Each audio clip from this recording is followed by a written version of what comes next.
तो ऐसे कुछ है सुबह का व्यू। दो शब्द को मिला के सिटी का नाम बन गया जैसलमेर। तो देखो राजा से कोई भी व्यक्ति मिलने आए तो रानी का चेहरा ना दिख सकता। कोर्ट के अंदर खड़े हैं और इस चौक का नाम है दशहरा चौक। अभी आए हैं बाहरी हवेली। क्राउन सोमनाइट उस वजह से तो गाइस हम लोग अभी जो देख रहे हैं वहाँ पे जो दो फेस्टिवल थे गणगौर और दशहरा, तो वहाँ पे राजा जी बाहर बैठते थे।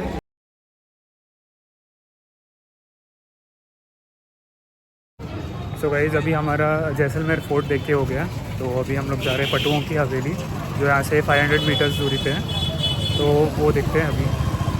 तो गाइस पटुओं की हवेली जाने के लिए ये रास्ता है, काफ़ी मस्त दिखता है ऐसे लेन लेन में से जाने के लिए। और इधर का जो आर्किटेक्चर है वो भी बहुत अच्छा है। ये सब उन्होंने पुराने हवेलियाँ हैं शायद से वैसे ही रखे हैं। तो दोस्तों मैं पहुंचता हूं पटुओं की हवेली, जो जैसलमेर की एक सबसे आइकॉनिक और खूबसूरत हेरिटेज साइट में से एक है।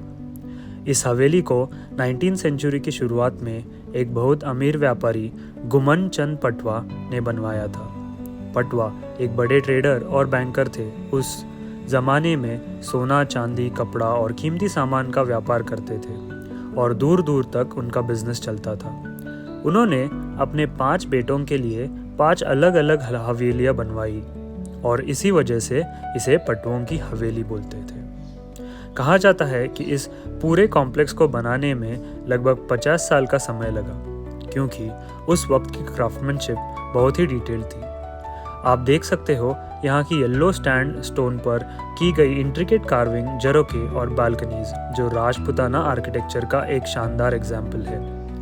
आज के टाइम पर इस हवेली का एक हिस्सा म्यूजियम में कन्वर्ट कर दिया गया है, जहां आप पुराने आर्टिफैक्ट्स, पेंटिंग्स और उस ज़माने के रॉयल लाइफस्टाइल की झलक देख सकते हो। अगर आप विज़िट करने का प्लान कर रहे हो तो इंडियंस के लिए टिकट प्राइस ₹150 पर पर्सन है। तो चलिए अब चलते हैं अंदर से एक्सप्लोर करते हैं इस 200 साल पुरानी आर्किटेक्चरल मास्टरपीस को।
वेस्टर्न कमोड, फोल्डिंग वाला वेस्टर्न कमोड बुजुर्ग लोगों के लिए, फोल्डिंग वाला साइकिल एक्सरसाइज के लिए, पार्क की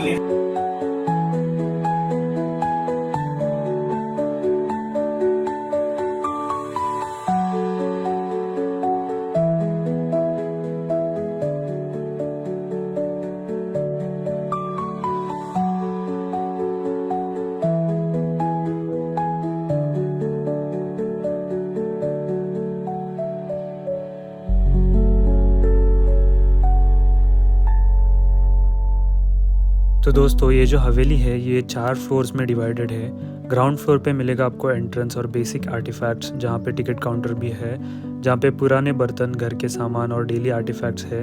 फर्स्ट फ्लोर पे आपको मिलेगा मर्चेंट लाइफस्टाइल में, यानी अमीर व्यापारों की लाइफस्टाइल का शोकेस किया गया हुआ ट्रेडिशनल फर्नीचर, डेकोरेटेड रूम्स और स्टोरेज एरियाज। सेकेंड फ्लोर पे आपको मिलेगा आर्ट और कल्चर, जहाँ पे paintings, mirror work, textiles, decorative items display की गई है। थर्ड फ्लोर पे आपको मिलेगा रॉयल और सोशल लाइफ, जहाँ पे ट्रेडिशनल कॉस्ट्यूम्स, ऑर्नामेंट्स और कल्चरल आर्टिफैक्ट्स है। और टॉप फ्लोर पे यहाँ ऐसे इंट्रिकेट झरोकास, बालकनीज और सैंडस्टोन कार्विंग्स देखने को मिल जाएगा और जैसलमेर सिटी का एक काफ़ी अच्छा व्यू भी मिल जाएगा।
तो this is the top of पटुओं की हवेली।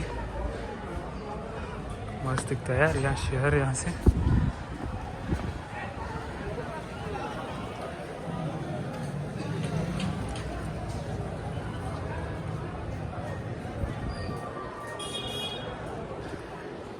तो यहाँ से जैसलमेर फोर्ट भी दिखता है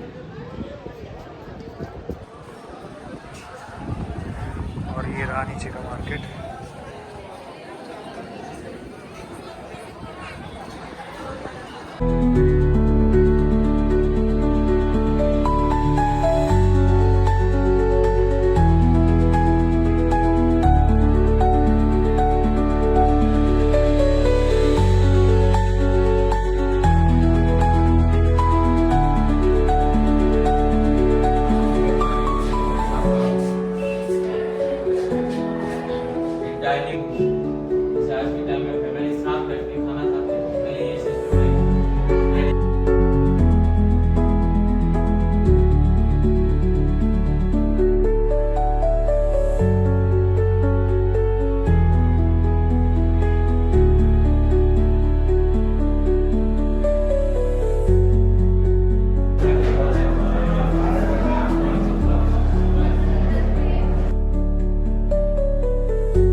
हवेली देख के हो गया और अभी हम जा रहे हैं मोती महल देखने।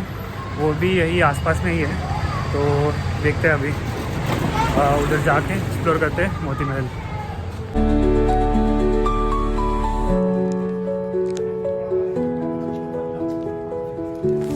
तो दोस्तों ये है सलीम सिंह की हवेली, जिसे मोती महल भी कहा जाता है। इस हवेली को 1815 के आसपास सलीम सिंह, जो उस वक्त जैसलमेर के दीवान यानी प्राइम मिनिस्टर थे, उन्होंने बनवाई थी। इसकी सबसे इंटरेस्टिंग बात है इसका अपर स्ट्रक्चर, जो एक शिप या मोर के शेप जैसा लगता है। ऊपर के फ्लोर्स पर बने हुए 38 ब्यूटीफुल कार्व्ड झरोखे इस हवेली को एक रॉयल और आर्टिस्टिक लुक देते हैं।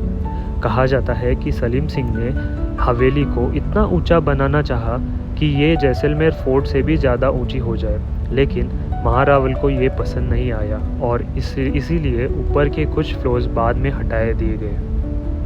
तो चलिए अब चलते हैं अंदर और एक्सप्लोर करते हैं ये हवेली को।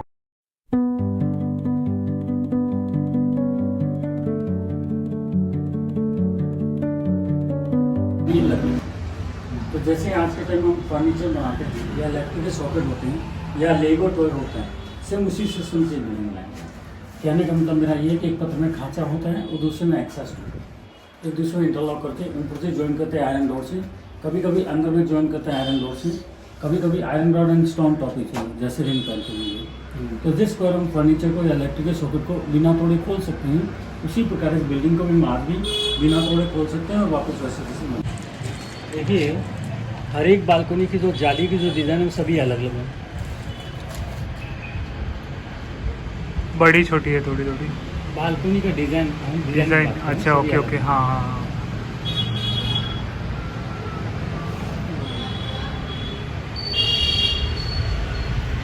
और हर एक के नीचे देख लीजिए, एक ब्लॉक के अंदर कभी एक, कभी दो, कभी 3 मोर बनाएंगे। मोर जो कि डांस करते हैं और मुंह में है मोतियों की माला, वो भी पत्थर की है। उसी ब्लॉक के अंदर देखिए 4 या 5 फूल बनाए हुए, कमल का फूल है, इसको हम निकाल सकते हैं और लगा सकते हैं। अरे हाँ क्या? हाँ थ्रेडेड है इसको, ये थ्रेड रहता है जैसे लाइट का बल्ब होता है। हाँ वैसे ओके।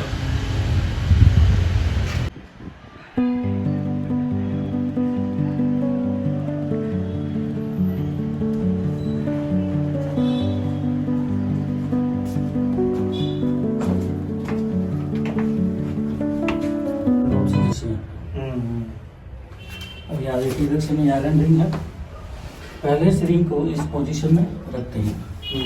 सामने तो दूसरा पत्थर होता है, उसके अंदर पहले बनाते हैं स्ट्रेट हॉल, उसके बाद बनाते हैं राउंड हॉल पत्थर के अंदर।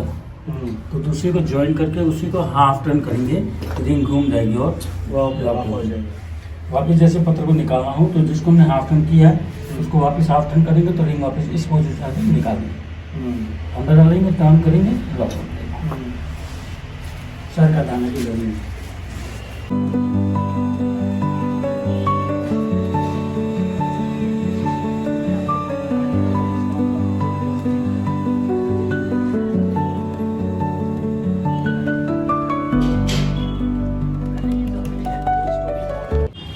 बालकनी 38 डिज़ाइन और सबसे बढ़िया ब्यूटी सवली की देखेंगे, ये जो आर्च में पत्थर के फूल लटक रहे हैं ना, इसको हम निकाल सकते हैं लगा। तो पहले वो जो फूल है वो काम होता है डेकोरेशन के फेस्टिवल का। जैसे कि आज कोई भी फेस्टिवल आता है तो हम डेकोरेशन करते हैं लाइटिंग के द्वारा, लेकिन 400 साल पहले इलेक्ट्रिसिटी नहीं। जैसे मतलब पूरा डेजर्ट था, मोर है। मोर जो उस समय राजस्थान का सिंबल था, एजुकेशन, आर्ट एंड ब्यूटी का भी सिंबल था, आज नेशनल बर्ड है। तो देखिए बेसिक नहीं, लेकिन इसके अंदर तो डिज़ाइनिंग बनी हुई वो सभी अलग अलग लुक लाइक सेम है बट नॉट द सेम होगा। एक ब्लॉक से दूसरे ब्लॉक को, एक पॉइंट से दूसरे पॉइंट जो कंपेयर करेंगे इजीली यूज कर सकते हैं। तो इसके आराम में ये खांचा है, एक दूसरे में इंटरलॉक करके ऊपर से ज्वाइन किया आयरन रोड। अभी जैसे ये एक ब्लॉक है, इधर से में एक्सा स्टोन है और इधर में भी एक्सा स्टोन, लेकिन वो देखिए वो जो सिंगल वाला है इसके दोनों साइड में खांचे हैं। सिंगल वाले में दोनों साइड में खांचे हैं, बड़े वाला ये जो ब्लॉक है दोनों साइड में एक्सा स्टोन है, फिर खांचा है, फिर एक्सा स्टोन। ना फूलों को निकाल सकते हैं। ये देख लीजिए इसका सिस्टम, ये होल्डर बनाया हुआ है, जैसे अपना लाइट का बल्ब होता है ना आजकल, हम तो ना घुमा उस तरह की लाइट बल्ब। सोचने वाली बात है कि लाइट का बल्ब का सिस्टम 400 साल पहले हम डेवलप कर चुके हैं। It means already we are very advance. नहीं वैसे तो हम बहुत सारे इसमें बहुत एडवांस हैं। एक्सा स्टोन है, ये खांचा है, ये एक्सेस स्टोन है, वो खांचा है। ये इधर चला जाएगा, ये इधर चला जाएगा, ऊपर से जॉइंट के आयरन रोड से जीसीबी। तो ना ही पानी ना ही सीमेंट किसी चीज़ का इस्तेमाल नहीं है, पूरी बिल्डिंग को खोल सकते हैं वाकई। जैसे लेगो टॉय जो है।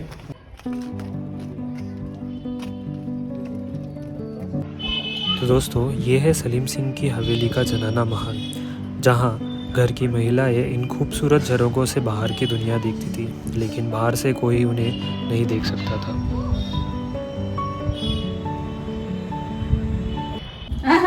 दीवान साहब उधर बैठते थे, वाइफ जो सामने बात करते थे, आँख का साहब हाथ का साहब मुँह सुनाते।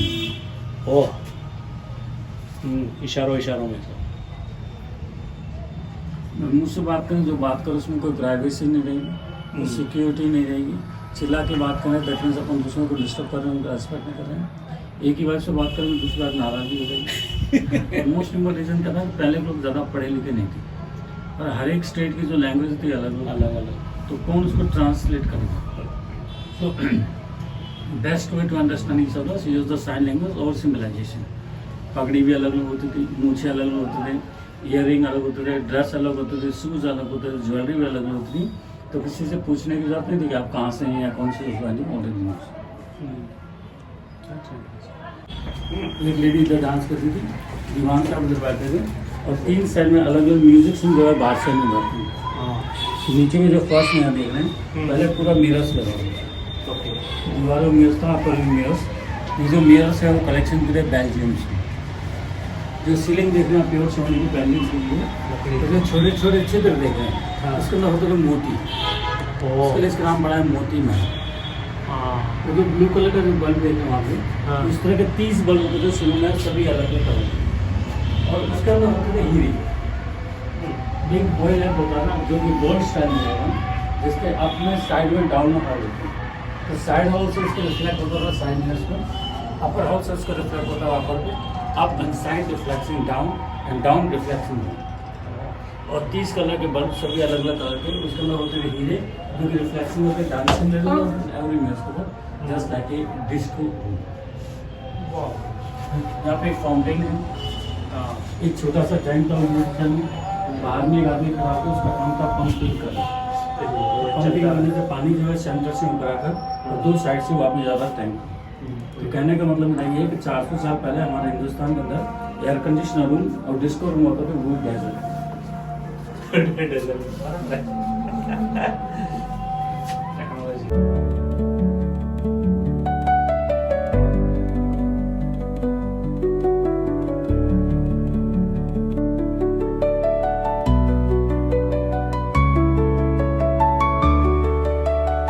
इसके बीच में मैंने आपको बताया, कभी 1 फीट, कभी 1.5 फीट, कभी 2 फीट का खाली जगह होती है।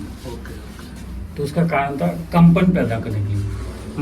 आज जो हम बिल्डिंग बनाते हैं वो साउंड प्रूफ बनाते हैं, लेकिन पहले जो बिल्डिंग बनाते हैं उसमें साउंड आना करके बनाते हैं, आवाज़ आए, क्योंकि उसमें जितने भी गार्ड थे वो नीचे की साइड में सोया करते थे।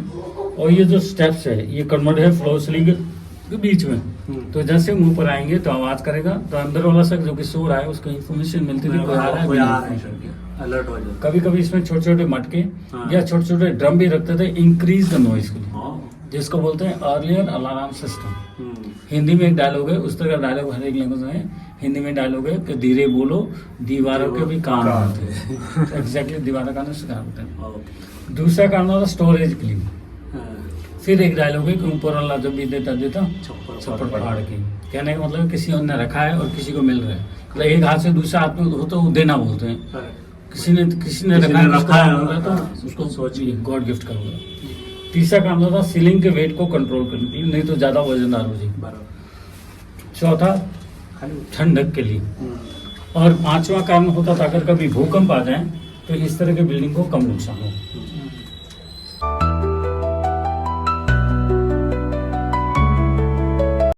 मोती महल देखा और उसके बाद हम लंच करने आ गए। तो लंच का तो टाइम चला गया था, पर फिर भी हमारा लंच बाकी था तो इसलिए आ गए। रूफ टॉप रेस्टोरेंट में आए हैं। तो ये लेक व्यू रेस्टोरेंट करके है जो जैसलमेर फोर्ट में है। तो यहाँ से पूरा सिटी का व्यू दिखता है। तो मैं आपको व्यू दिखाता हूँ, क्या खूबसूरत व्यू है, आप देख लेना।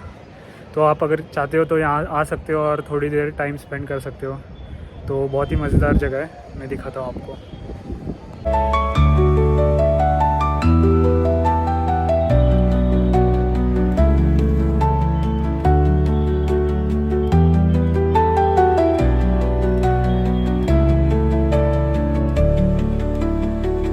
सो हेलो गाइस, बेसिकली हम लोग लंच के बाद डायरेक्टली रूम पे ही आ गए थे।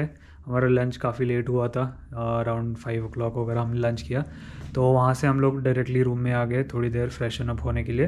तो अभी बजे हुए 7 और एक्चुअली 7 बजे गड़ीसर लेक पे एक लाइट शो होता है, पर वो हम अभी मिस कर जाएंगे और वो बस आधे घंटे का होता है। बट स्टिल हम रात को गड़ीसर लेक कैसे होता है और उधर कुछ घूमने के लिए होगा तो वो एक्सप्लोर करेंगे। तो इसलिए अभी हम लोग बढ़ रहे हैं गड़ीसर लेक की तरफ और उधर से आगे देखते हैं अपन। तो guys, Gadisar lake was like 4 minutes drive और यहाँ पे ऐसे गाड़ी का पार्किंग है, गाड़ी लगाना पड़ता है। तो लेफ्ट पार्क और यहाँ से एंट्री है लगाने के उधर।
दिख रहे हैं ना, यहाँ पे ही होता है वो लाइट शो जो हमने मिस कर दिया अभी, पर शाम को ऐसे ही बैठने के लिए अच्छा है।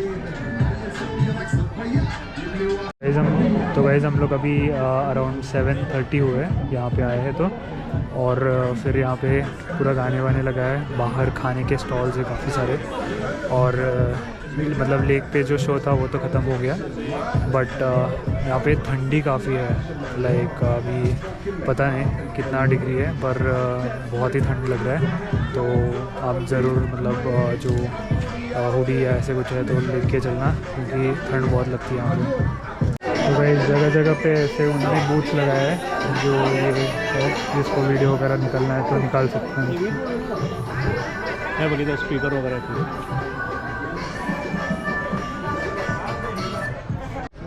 तो इस लेक के साइड पे ऐसे स्टेप्स बनाए हुए हैं और लोग यहीं पर बैठ के काइंड ऑफ चिल कर रहे हैं। तो इधर ठंडी इतनी है पर बैठे सब लोग, तो मानना पड़ेगा। यहाँ पे भी है स्टेप्स, हम भी देखते हैं, इधर बैठते हैं थोड़ी देर टाइम पास करके फिर जाते हैं।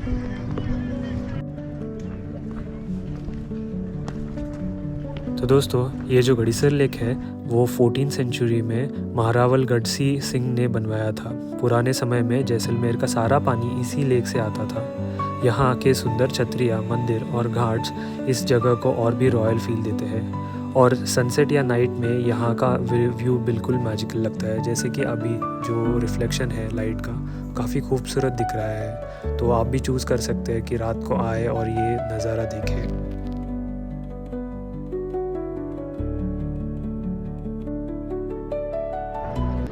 तो गाइज़ अभी हम हैं गड़ीसर लेक में, तो ये स्ट्रोल करना है ऐसे ही, पर यहाँ पे ठंड भी बहुत है। पर एनीवेज वी एन्जॉयड, मतलब यहाँ पे हमने घूम के हो गया अभी। तो थोड़ी देर थे हम लोग यहाँ पे शायद बोटिंग भी चल रहा है, पर हमको अभी इतने इंटरेस्ट नहीं है रात को बोटिंग करने में। तो एनीवेज सो मैं मेरा व्लॉग यहीं पे ख़त्म करता हूँ। डे 3 का व्लॉग आज ख़त्म हो जाए, मतलब अभी मैं ख़त्म कर रहा हूँ। तो इधर से हम होटल जाएंगे और थोड़ा रेस्ट लेंगे। तो कल वापस से शुरू करते हैं। कल एक नया दिन है और अपना जर्नी कंटिन्यू रहेगा। कल हम जाएंगे साम डेज़र्ट में और वहाँ पे कुछ मस्ती करेंगे, मज़े करेंगे। और उसके पहले सुबह हम जाएंगे लोंगेवाला। आज हुआ नहीं लोंगेवाला जाने को, तो कल जाएंगे और वो भी एक्सप्लोर करेंगे। तो काफ़ी मज़ेदार दिन रहने वाला है कल का। तो आप बने रहिए, तब तक के लिए चलो सी यू, बाय।